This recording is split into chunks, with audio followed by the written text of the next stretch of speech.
Le va a presentar Mario son las fusiones bancarias a propósito de la pregunta que estamos manejando este martes. ¿Por qué se te ocurrió este tema?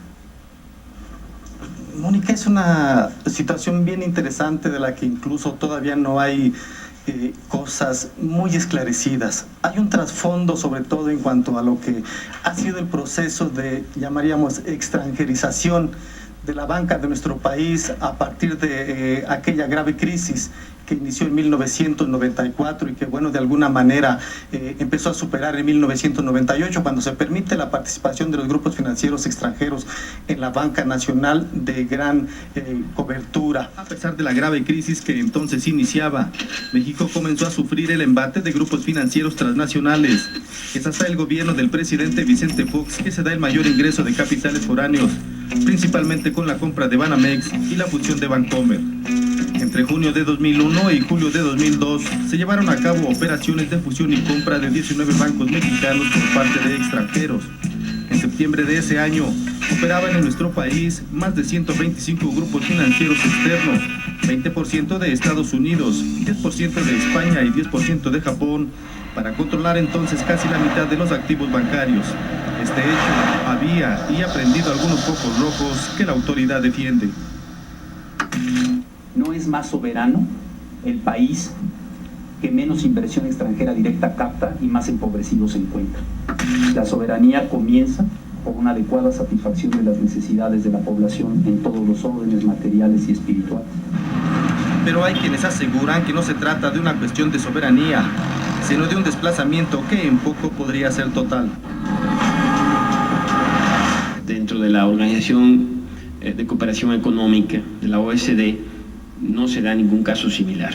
Entre los países del club de países de nivel desarrollado, que incluye algunos países en desarrollo como México, Turquía, en ese grupo no se da una situación como esta. Y es que de acuerdo a los últimos datos confirmados por especialistas, hoy el 90% de los activos de la banca en México ya es de extranjeros. Cuando en 1998 los diputados federales del Congreso de la Unión aprobaron las inversiones extranjeras mayoritarias en el sistema bancario de nuestro país, lejos estaban de imaginar que en menos de 4 años, solo 1 peso de cada 10 de los activos de la banca en México serían capital nacional. Los desplazamientos de los principales bancos mexicanos se han dado así. En mayo de 2001, Banco Santander Central Hispano pagó $1.500 millones por Serfín. En junio, Banco Bilbao Vizcaya Argentaria inyecta $2.400 millones a Grupo Bancomer. Y en julio, el Citigroup paga $12.500 millones por Banamex. La compra de esta última institución, nacida desde el siglo XIX, fue una operación de escándalo para el sistema, pero desde el punto de vista económico duplicó el monto de la inversión extranjera directa respecto a 2000, ubicándola en $25.000 millones.